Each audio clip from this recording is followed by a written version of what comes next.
Good afternoon everybody. అందరికీ నమస్కారం, శుభమధ్యాహ్నం, శుభదినం. ఈరోజు చాలా మంచి రోజు. ఇవాళ మన Basavatarakam cancer hospital and research institute ఇవాళ 23వ ఈ ఫౌండర్స్ డే జరుపుకుంటున్న సందర్భంగా ప్రతి ఒక్కరికి ఇది ఇవాళ పండగ. కేవలం మనకే కాదు, మొత్తం ఈ ఆసుపత్రి స్థాపించిన దగ్గర నుంచి నాటి నుంచి ఈరోజు వరకు ఎంతమంది ఇక్కడ వైద్యం పొందారో, ఎంతమంది నాకు తెలిసి సుమారు అందరూ కూడా ఇక్కడ చేరిన వాళ్ళందరూ కూడా ఎంతో ఆరోగ్యంగా ఈ ఆసుపత్రి నుంచి బయటికి వెళ్ళారు. అందరూ కూడా ఒక పండగ దినం ఈరోజు. ఈ ఆసుపత్రికి సంబంధించిన రోగులైతేనేమి, అలాగే డోనర్స్ అయితేనేమి, మిగతా మాకు మా అడ్మినిస్ట్రేషన్ అయితేనేమి, లేకపోతే ఇక్కడ డాక్టర్స్కి అయితేనేమి, హెచ్ఓడీస్కి అయితేనేమి, నాన్ మెడికల్, పారామెడికల్, ప్రతి ఒక్కరు కూడా.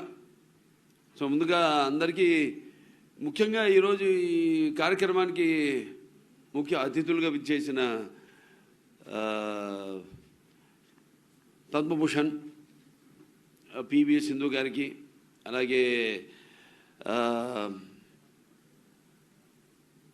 వుడ్ బి డాక్టర్ ఫ్యూచర్లో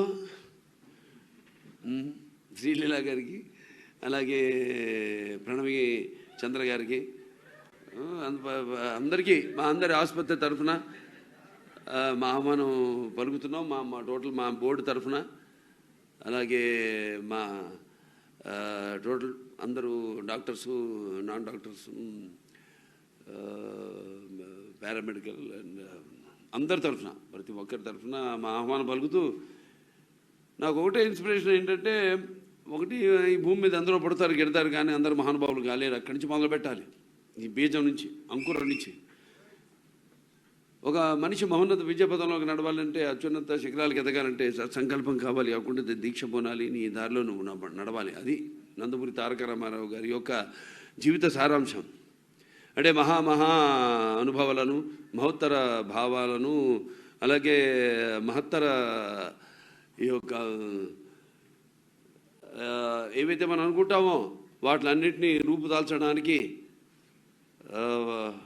ఆచరణను మహత్యంగా కలిగిన వారే, పొందిన వారే ఈ మహాత్ములు అవుతారు. అంటే ఎప్పుడు ఎవరు మహానుభావులు అందరూ అనిపించుకోలేరు. సో ఒక కష్టం నుంచి, అలాగే ఎన్నో క్లిష్ట పరిస్థితులు పరిష్కారం వరకు నిలిచి గెలిచిన ఎన్నెన్నో అనుభవాల సమాహారం మా నాన్నగారు నందమూరి తారక రామారావు గారు. ఆయన మహోన్నత ధ్యేయం, అలాగే వెలిగే ఈ యొక్క ఆదర్శప్రాయమైన వ్యక్తిత్వం, అది ఒక్క ఎన్టీ రామారావు గారికే సాధ్యం. ఒక నాయకుడిగా ఏ నాయకుడు సాధించలేని, ధైర్యం చేయలేని ఎన్నో పథకాలను ప్రవేశపెట్టారు ఆయన. అలాగే ఒక కథానాయకుడిగా ఎవరు ధైర్యం చేయలేని ఎన్నో పాత్రలైన పోషించి ఈ యొక్క దైవాంశ సంభూతుడిగా ఈ నేలపై నిలిచిన, ప్రజల గుండెల్లో వెలిగిన ఒకే ఒక్క ఏక వీర దర్పం నందమూరి తారక రామారావు గారు. ఇది ఎందుకు చెప్పాల్సి వచ్చిందంటే, ముఖ్యంగా ఆయన రాజకీయంలో కానివ్వండి, నిజ జీవితంలో కానివ్వండి, ఆయన ఏది చేసినా అదొక విప్లవం, ఒక ఆదర్శం. ఆనాడు మరి ఆసుపత్రి అమ్మగారి ఇక్కడ మారుమూల ఎక్కడో, అప్పటికి ఎంత అభివృద్ధి లేదు ఈ ప్రాంతం అంతా బండలు, రాళ్ళు, రప్పలు తప్పితే రోడ్లు లేవు సరిగ్గా. అటువంటిది ఆయన అప్పటికి క్యాన్సర్ కూడా అంత అవగాహన లేదు. మరి మా అమ్మగారు, ఆవిడ క్యాన్సర్ వ్యాధి వల్ల స్వర్గస్థురాలు కావడం, శివైక్యం కావడం, రుద్రైక్యం కావడం, మరి ఆవిడ కోరిక మేరకు ఆసుపత్రి ఒకటి మనం ఈ ఒక క్యాన్సర్ ఆసుపత్రిని, అంటే ముఖ్యంగా ఈ క్యాన్సర్ వైద్యాన్ని పేదలకు అందుబాటులో ఉంచాలి, అలాగే అంతర్జాతీయ ప్రమాణాలతో కూడిన వైద్యాన్ని ఇవ్వాలి అని ఆవిడ కోరిక మేరకు ఈ ఆసుపత్రిని అప్పుడు నిర్మించడం ప్రారంభమైంది. అప్పుడు క్యాన్సర్ అంటే పెద్ద అవగాహన లేదు, లేదా రాచపుండు అనేవారు, ఎంతో ఖర్చుకి తో కూడిన వ్యాధి అనేవారు. అప్పుడు కార్డియో అవేర్నెస్ ఎక్కువ ఉండేది, ఈ గుండెపోట్లు ఇవన్నీ. కానీ ఈ యొక్క క్యాన్సర్ గురించి ఎవరికి అవగాహన లేదు. అటువంటి సమయంలో మరి ఆవిడ was instrumental in bringing up this institute. ఒక idea, the great women behind this idea. ఆవిడ కోరిక మేరకు ఈ యొక్క ఆసుపత్రి నిర్మించడం. మొట్టమొదట్లో ఎన్నో ఆర్థిక ఇబ్బందుల్ని ఎదుర్కోవడం జరిగింది. అదే ప్రసాద్ గారు అన్నీ వివరంగా చెప్పారు. అప్పుడు మరి ఎంతోమంది, ముఖ్యంగా వెంకటేశ్వర గారు, కాకతీయ సిమెంట్స్ వెంకటేశ్వర గారు అయితేనేమి, లేకపోతే కోడెల శివప్రసాద్ గారు, అలాగే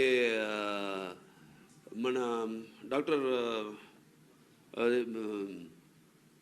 తులసి పోలవరపు గారు, వాళ్ళంతా ఒకటై అప్పుడు అమెరికాలో ఏముంది, ఇండియన్ ఉమెన్ ఆర్గనైజేషన్ ఉండేది అప్పుడు. దాన్ని అయాకోగా మార్చి అప్పుడు 2000లో ఒక 4 కోట్ల రూపాయలని వాళ్ళు ఫండ్ రైజింగ్ చేసి ఇవ్వడం. అలాగే కాకతీయ సిమెంట్స్ వెంకటేశ్వర్లు గారు కూడా 1,50,00,000 రూపాయలు అప్పుడు, అంటే ఒక ప్రారంభించిన మొదట్లో ఎంతవరకు ఏంటి అన్నది ఒక విజన్ ముందుంది. కానీ దానికి ఆర్థిక బలం లేదు, సహకారం లేదు. అటువంటి తరుణంలో వాళ్ళందరూ సహాయ సహకారాలతో ఈ ఆసుపత్రిని ప్రారంభించడం జరిగింది. తర్వాత ఇక నెమ్మదిగా ఎంతోమంది ముందుకు వచ్చారు. అలాగే ముఖ్యంగా మన ఆంధ్రప్రదేశ్ మాజీ ముఖ్యమంత్రి, కాబోయే ముఖ్యమంత్రి, మళ్ళీ రాబోయే నారా చంద్రబాబు నాయుడు గారు, ఆ రోజు ఆయన ఒక సహాయ సహకారాలతో మరి అటు ఎంపీ ల్యాడ్స్ని సమకూర్చడం అయితేనేమి, లేకపోతే సౌరభ్జీ టాటా ట్రస్ట్ వారి ద్వారా 7.5 కోట్ల రూపాయలు సమకూర్చడం అయితేనేమి, ఇలా మొత్తం ఈ ఆసుపత్రి ఇవాళ నాకు ముందు పనిచేసిన చైర్మన్లు అయితేనేమి, బోర్డ్ ఆఫ్ ట్రస్టీస్ అయితేనేమి, వాళ్ళందరి సహాయ సహకారాలతో ఈరోజు ఈ ఆసుపత్రి ఈ స్థాయికి, అంటే ఇన్సిడెన్స్ పెరుగుతున్న ఇన్సిడెన్స్కి తగ్గట్టుగా, అలాగే ఏదైతే ఈ యొక్క పరిశోధన జరుగుతుందో ఈ యొక్క వైద్య రంగంలో, ఈ క్యాన్సర్ సంబంధించిన ఏదైతే పరిశోధన జరుగుతుందో దాంట్లో ఏవేవైతే కొత్త పరికరాలు వస్తున్నాయో వాటిలన్నింటిని కూడా అప్డేట్ చేసుకోండి. ఆసుపత్రి ఇవాళే ఈనాడు పెట్ సిటీ కానివ్వండి, స్పెక్టర్ సిటీ కానివ్వండి, లేకపోతే లేటెస్ట్ లీనియర్ యాక్సిలేటరు, ఇవన్నీ కూడా ఈరోజు మన అతిథులు చేసిన అతిథుల చేతుల మీదుగా వాటిని ప్రారంభించడం జరిగింది. అంటే ఒకటేంటంటే నాకేమో డాక్టర్ అవ్వాలని ఎప్పుడు లేదు, సత్యంగా చెప్తున్నాను. ఒకసారి మాత్రం నాన్నగారి నా ఇంటర్మీడియట్ అయిపోయింది, దిగి ఏడా మెడిసిన్ ఎంట్రన్స్ అన్నారు. మెడిసిన్ ఏంటి నాకు అర్థం కాలే. ఆయన చిన్నప్పటి నుంచి అందరితో చెప్తుండారు వీడు యాక్టర్ అవుతాడని. సరే ఆయన సినిమా చూసి కూడా నేను ఆర్టిస్ట్ అవుదామని, సరే ఎంట్రన్స్ కూడా రాశా. ఆడు పోస్ట్ మ్యాన్ ఎవడో ఆఖరి నిమిషాలు తెచ్చి ఇచ్చాడు హాల్ టికెట్. అదో టెన్షన్, ఇంత పెద్ద గైడు పెట్టుకుని వెళ్ళి రాశా. సరే అది ఎలాగో రాదని తెలుసు, కానీ తర్వాత సినిమాలో నేను డాక్టర్కి యాక్ట్ చేశాను మొదటిసారి నా జీవితంలో. ఆ తర్వాత నేను ఈ క్యాన్సర్ హాస్పిటల్కి చైర్మన్ అయ్యాను. అలా ఉంటుంది అప్పుడప్పుడు. అంటే